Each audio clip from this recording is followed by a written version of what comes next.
이런 귀한 모임을 허락하신 우리 주님의 은혜에 먼저 감사를 드립니다. 또 여러 어려운 여건 중에서도 이런 모임을 열어서 하나님의 크신 은혜와 영광을 함께 나누도록 이런 자리를 주도해 주신 우리 정 교수님 그리고 심현찬 목사님 또 이렇게 또 함께 오셔서 이렇게 귀한 연구하신 그 열매들을 우리와 함께 나누게 될 우리 귀한 교수님들 너무나 감사합니다. 또 이 부족한 종이 또 이런 영광의 대열에서 격려사를 하게 되어서 참 큰 특권으로 생각합니다. 제가 이렇게 격려사를 하게 된 건 아마 조나단 에드워드 목사님의 책들을 처음 한국교회에 소개한 그런 영광 때문에 이런 특권을 누리는 줄로 압니다. 고린도전서 13장 이제 사랑의 열매라는 그런 제목으로 1984년인가요? 그때 처음 이제 번역이 되고 연이어서 이제 지평서원에서 신앙과 정서 이제 Religious Affection이라는 그 책이요. 그 책을 이제 번역을 해서 지금도 이제 읽혀지고 있고 또 이제 정성욱 교수님께서 이제 신앙 감정론이라는 제목으로 또 그 책을 또 번역하셔서 또 여러 우리 한국교회 뜻 있는 독자들에게 읽혀지고 있는 건 너무나 감사합니다. 제게 주어진 시간은 딱 15분이기 때문에 15분을 넘어서지 않기 위해서 결론부터 격려사의 결론부터 말씀을 드리겠습니다. 정말 이런 모임이 절실하게 필요하고 또 이런 모임 뒤에는 피로 값주고 사신 당신의 교회를 사랑하시는 성령님의 인도하심이 있다고 저는 확신합니다. 이게 우연하게 된 일이 아닙니다. 그래서 이런 모임을 계속 줄기차게 더욱 심화시켜 나갈 필요가 있습니다. 이것이 이제 제 격려사의 아주 중요한 핵심 내용, 결론입니다. 그래서 이제 시간이 되면 언제라도 끝나도 제가 할 말은 다 한 말이 한 셈이 되기 때문에 먼저 말씀을 드립니다. 그러나 이제 여기서 끝나는 건 아니고 제가 좀 여기 올라왔으니까 조금 이제 우리 귀한 이 조나단 에드워드와 관련된 또 우리 한국교회에서 그 책들을 통해서 하나님께서 은혜를 주신 것에 대해서 함께 나누는 약간의 시간을 좀 갖기를 원합니다.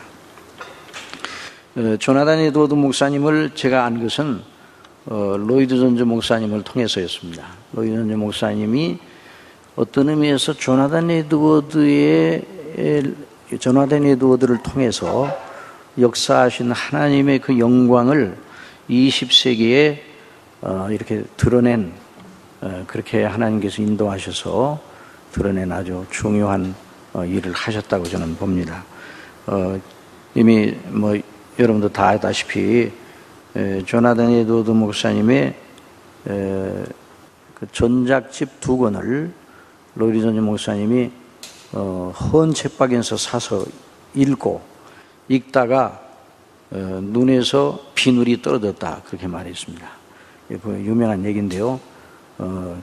영적 개안을 한 것이죠. 그래서 이것이 하나님의 말씀, 하나님의 영광, 그 성경을 통해서 성령께서 어떻게 역사하셔서 당신의 교회를 세우시는가, 그리고 당신의 거룩한 영광을 드러내는 부흥을, 영적 각성과 부흥을 어떻게 일으키시는가에 대한 눈을 뜨게 됩니다. 그래서 어떤 의미에서 로이드 존즈 목사님은 조나단 에드워드 목사님의 영적인 후계자이고 그의 신학과 설교와 목회가 조나단 에드워드 목사님의 20세기 에디션이라 이렇게 말해도 과언이 아닐 정도다. 저는 그렇게 생각을 합니다.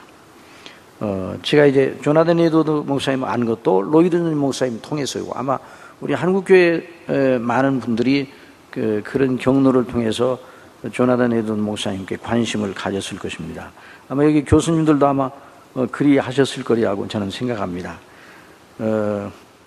제가 처음 로이드 존즈 목사님을 만난 것은 1974년 제가 이제 신대원 1학년, 지금은 신대원이라고 그때는 신학연구원이었어. 1학년 때였는데 지금부터 한 40여 년 전의 이야기입니다.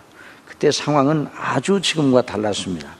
당시 엑스포 74등과 함께 한국교회 외형적 성장이 60년대에 비해서 3배로 폭발하는, 아주 한국교회의 아주 그 외형적 성장에 있어서 상당한 아주 큰 성장이 일어나는 이런 일이 일어났습니다.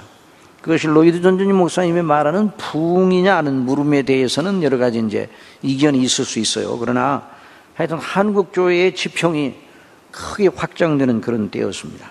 그런데 그 확장되어 큰 몸집이 커졌는데, 그 몸집이 큰 한국교회를 치료할 그런 영적인 그런 어떤 표준이나 그런 그 이정표들이 상당히 모자란 그런 때였습니다. 그래서 제가 이제 1학년 때 김희한 총장님, 우리 김희한 총장님이 저 교회사를 가르치셨는데, 교회사 레포트를 내라고 그래서 제가 이제 잘 정성해서 레포트를 냈습니다. 물론 여러 가지 책을 참고한다고 참조했는데, 그 교수님이 뭐라고 그러는 거 아니, 빨대한 책을 한참 인용문에다 많이 달아가지고 그냥 빨대한 책만 이게 참고를 했더라. 앞으로 그런 책 그렇게 레포트 쓰면 점수 안 줄 거야 그러시더라고요. 근데 제가 그 사람이거든요. 근데 책이 없어요. 우리 보수주의 계통에서는 기독교 서회에서 자유주의적이고 이제 사회복음주의적인 그런 책들, 그 빨티한 책들, 이런 책들을 기독교 서회에서는 아주 굉장히 아주 열심히 내고 있었어요. 그러니까 책하면, 그런 어떤 학적인 그런 수준이 있는 책하면 그런 출판사에서 나오는 것밖에 없고, 생명의 말씀사에서 나오는 책이 이제 그게 이제 문서선교를 선도한 그런 출판사인데, 오할레스비의 기도라는 책 있죠? 그런 종류의 경건서밖에는 나오질 않았습니다. 그리고 기독교 강요도 번역되지 않았습니다. 저희 1학년 때 기독교 강요에 대해서 많이 들었는데, 기독교 강요의 요약판이 이종성 학장님이라고 있죠? 장신의 이종선 학장님의 기독교 강요 요약판이 아주 얇은 요약판이 한 150페이지나 200페이지 들어가. 그거 가지고 매달려가지고 공부를 했습니다. 그러니까 뭐 아주 어려울 때고, 제가 이제 로마서 강의 1권을 CLC에서 냈는데, CLC에 처음 로마서 강의를 낼 때, 로마서 강의 1권을 낼 때 CLC에서 낸 책 종류가 5종입니다. 그런데 먼저 뭐냐면 CLC 박영호 목사님께 한번 여쭤봤더니 몇 종이냐 그러니까 CLC에서만 낸 책만 1000종이라는 게 지금. 그러니까 그 당시 40년대, 1970년대와 지금과는 뭐 엄청나게 달라졌죠. 그래서 하여튼 그런 상황이었습니다. 그러던 차에 제가 신대원 1학년 때 로이드 존슨 목사님을 만나게 되었어요. 산상설교, 문창수 목사님의 산상설교로 있죠? 그러니까 로이드 존슨 목사님, 우리 한국에 제일 먼저 소개한 분이 문창수 목사님입니다. 제가 그 책을 1학년 때 읽고 녹아버렸습니다. 그렇게밖에는 표현할 수가 없어요. 정말 녹았어요. 이게 하나님의 말씀의 능력이 이것이고, 바로 이것이 설교구나. 이것이 하나님의 교회를 세우는 것이구나. 그런데 그 정경사에서 내는데, 그 책을 지금 같아서는 6개월이면 다 끝날 거예요. 그런데 이걸 4개로 나눠가지고 그냥 그 중절지에다가, 그때는 아주 빈약하니까, 그래가지고 이제 4분의 1만 내는 거예요. 팔복 부분만 내는 거예요. 그런 다음에 계속 나와야 되는데, 팔복 부분을 읽고 제가 정말 녹았어요, 녹아서. 그래서 그걸 간절히 기다리고, 감질나게 기다렸는데, 안 나오고, 그냥 출판사에 찾아갔더니, 언제 나오니까 나온다는 결국이 좀 기다리시라고. 그런데 너무 빈약하니까, 그런 상황이었습니다. 그러면서 세월은 지나 제가 3학년이 됐는데, 3학년이 되기 전에 방학 동안에 제 책꽂이를 이렇게 이제 누워서 이렇게 보다 책꽂이에 보니까 로만스라는 책이 있더라고요. 로만스라는 책. 로이드 존슨 목사님이 로마서 강의 아니에요. 근데 왜 제가 로이드 존슨 목사님을 그렇게 사모하면서도 그 책을 읽고 산상설교를 나오기를 이렇게 기다리면서도 왜 그걸 몰랐는가? 사실은 1학년 말 때 선교사 한 분이 우리 학교에 총신에 와가지고 밴 같은 차에다가 원서를 한가득 싣고 와서 풀었어요. 싸게. 그런데 제가 어느 원서가 좋은지 제가 알 도리가 없죠. 그러나 그래서 제가 아주 멋있게 생긴 책만 골랐습니다. 그런데 그 멋있게 생긴 책 중에 배너 오브 트루스에서 나오는 책이 참 그 멋있게 나오잖아요. 또 거기다 이제 색깔도 이렇게 칠하고 이 책 여기다가. 그래서 야, 이건 아주 고급 책인가 보다 생각해서 내용은 어쩐지 모르 무조건 한 답안 하여튼 살 수 있는 데까지 사서 갖다 쟁여놨어요. 그런데 뭐 공부하다 보니까 따라가다 보니까 그거 생각을 안 하고 있다 보니까 그 책이 있어요. 그래서 제가 3학년 1학기 1976년 3월 달부터 번역을 시작했습니다. 그게 1권인데 1장 1권이 아니라 배너 오브 트루스에서 3장 20절에서 4장 25절 부분을 1권으로 냈어요. 그래서 지금도 1, 2, 3, 4, 14권까지 있는데 1권이 3장이에요. 1장이 아니에요. 그런데 이 배너 오브 트루스에서 얼마나 책을 아주 그냥 정말 감질나게 늦게 내는지 25년 동안 그 노마스 관계가 나오더라고요. 14권이 25년 동안 나왔어요. 번역하는데 29년 걸렸습니다. 그러니까 29년 동안 번역했다는 말이 아니라 나와야 번역을 하지, 나와야. 그래서 제가 또 번역을 하면서 제가 이제 시편에 이런 말씀이 있잖아요. 시편에 주의 말씀을 사모함으로 내가 헐떡거렸다고 그랬는데 정말 제가 헐떡거렸습니다. 누구는 에드워드 누구죠? 워스워스? 예. 그 양반은 무지개를 보면 가슴이 뛴다고 그랬는데 저는 로이드 존즈 목사님 원서를 들으면요 가슴이 울렁거렸습니다. 정말입니다. 그래서 번역을 하는데 헐떡거리면서 번역을 해서 부목사 있을 때 그냥 5분 10분 이거 조금만 틈만 나도 그 쪼가리 시간을 전부 다 이용해서 번역을 했습니다. 그런데 지금 생각하면 참 무모한 일이었어요. 왜 무모한 일인 거 아니에요? 그 정도 실력 가지고 그때 그걸 번역을 시작했다더니 그런데도 그 번역을 통해서 많은 분들이 은혜를 받더라고요. 여기 남서울교회 그때 이제 홍정일 목사님이 로이전주 목사님의 팬이었어요. 제일 그냥 많이 그 책을 읽으라고 권한 우리 한국교회 아주 그런 면에서도 아주 위대한 지도자라고 저는 생각합니다. 그 책을 알아봤다니. 제가 아주 여러 가지 연약한 부분이 있는데도 불구하고 그래서 그 로마서 강해를 번역하고 하면서 제가 뭘 발견하는 거 아니에요? 여러분 먹은 대로 나오거든요. 로이전주 목사님도 설교를 할 때 먹은 대로 나옵니다. 그 먹은 대로 나온 게 뭐냐? 그냥만이 신학교로 안 나왔잖아요. 신학교 문턱에도 안 가봤습니다. 닥터인데 신학 박사가 아니라 메디컬 닥터예요. 그런데 그냥만이 어떻게 그런 설교자가 됐는가? 그가 뭘 잘 먹었기 때문에 그러거든요. 그런데 그 로마서 강해를 쭉 읽어나가면서 보니까 그냥만이 먹었던, 그냥만이 만났던 멘토, 그냥만이 지도받았던 멘토들이 나오고 그냥만이 어떤 것을 먹었는가 나오는 거예요. 그래 그 토해내서 그 토해낸 대로 제가 그걸 알아가지고 그때 조나단 에드워드에 대한 관심을 가지고 그냥만 책도 소개해야 되겠다. 그래가지고 이제 소개가 시작이 되고 존 오웬이 있다는 건 알았지만 존 오웬이 무슨 책을 썼는지 알 도리가 없죠. 그런데 이 양반이 존 오웬의 전집과 칼빈 전집을 사모님에게 결혼 선물로 달라고 그랬어요. 그 양반이. 그러니까 대단히 중요한 거 아니에요. 그게 먹었다는 거 아니에요. 그래서 제가 무모하게 또 존 오웬 책을 또 덤벼가지고 번역을 하고 그랬습니다. 그래가지고 그런 식으로 이제 그런 줄기를 따서 번역을 했는데 제가 그 책들을 보면서 정말 하나님의 성령께서 당신의 교회를 주장하시고 세우시는 방식이 무엇인가에 대해서 어느 정도 눈을 뜨게 되었습니다.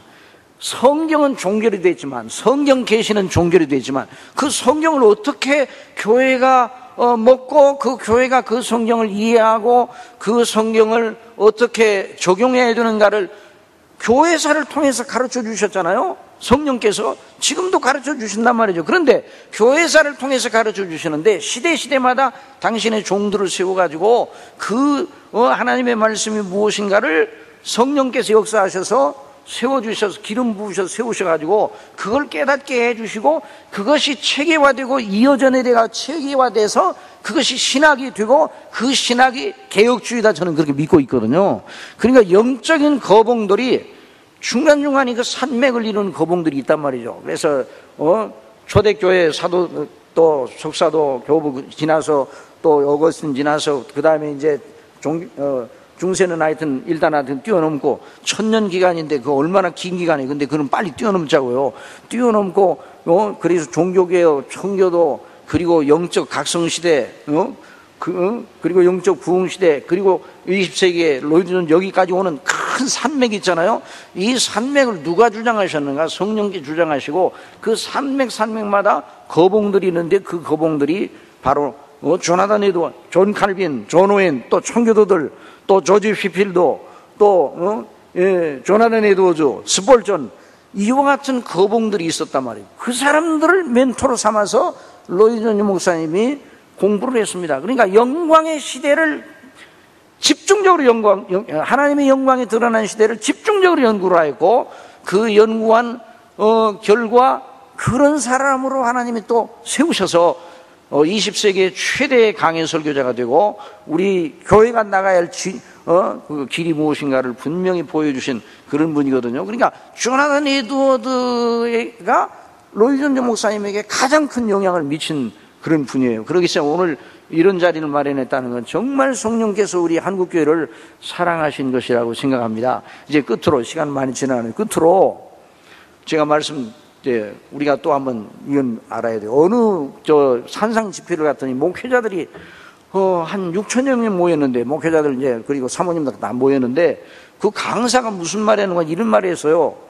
여러분들 산에 내려가거든 집에 성경만 놔두고 여러분 서재에 있는 모든 책들을 전부 다 불태우라고. 그리고 대단히 아주 성경을 사랑하는 분이죠. 그런데요, 또 어떤 성경 무슨 대학에서는 우리는 신학을 안 가르치고 성경을 가르친다. 성경만 가르친다. 얼마나 좋아요. 그런데 그런 말을 들을 때 가슴이 미어지는 것 같습니다. 왜 성경만 가르친다고 하는데 가슴이 미어집니까?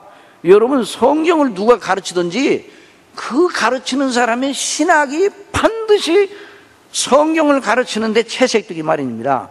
그러니까 성경만 가르친다고 해도 그 가르치는 교수의 신학이 반드시 그 속에 나오게 돼 있어요. 그러니까 바른 신학이 얼마나 중요한지 몰라요. 여러분 성령께서 당신의 교회를 세우시고 인도하시고 시대마다 주장하시는 방식을 어디서 찾아야 하는가? 영적인 교회사에 나타난 하나님이 쓰신 종들과 그들이 하나님께서 주신 은혜를 따라서 섬겼고 그 섬기는 가운데 역사하심을 따라서 나왔던 그런 증거했던 말씀들 그들이 그 말씀들을 기록으로 남겨서 그걸 주목하는 것이 얼마나 절대적인 일인지. 그래서 성경력 고전들을 읽는 것이 그렇게 중요한 것입니다. 그렇기 때문에 조나단 에드워드를 연구하는 건 조나단 에드워드 자체 그 사람이 인물됨을 연구하는 것이 아니라 그러면 조나단 에드워드가 우상이 되는 거예요. 그런데 조나단 에드워드 속에서 역사하시던 하나님의 성령께서 오늘 우리에게 뭐라고 말씀하시는가 그걸 듣기 위해서 이런 자리가 마련된 줄 압니다. 이런 귀한 자리를 통해서 하나님께서 역사하셔서 우리들에게 가르쳐 주실 것입니다. 오늘 교수님들을 통해서 우리 발제하시는 그 내용을 통해서 정말 우리가 집중하면서 들어서 큰 은혜를 우리가 함께 받고 우리가 나아갈 방향을 다시 한번 분명하게 선명하게 발견하는 귀한 시간이 되기를 바랍니다. 감사합니다.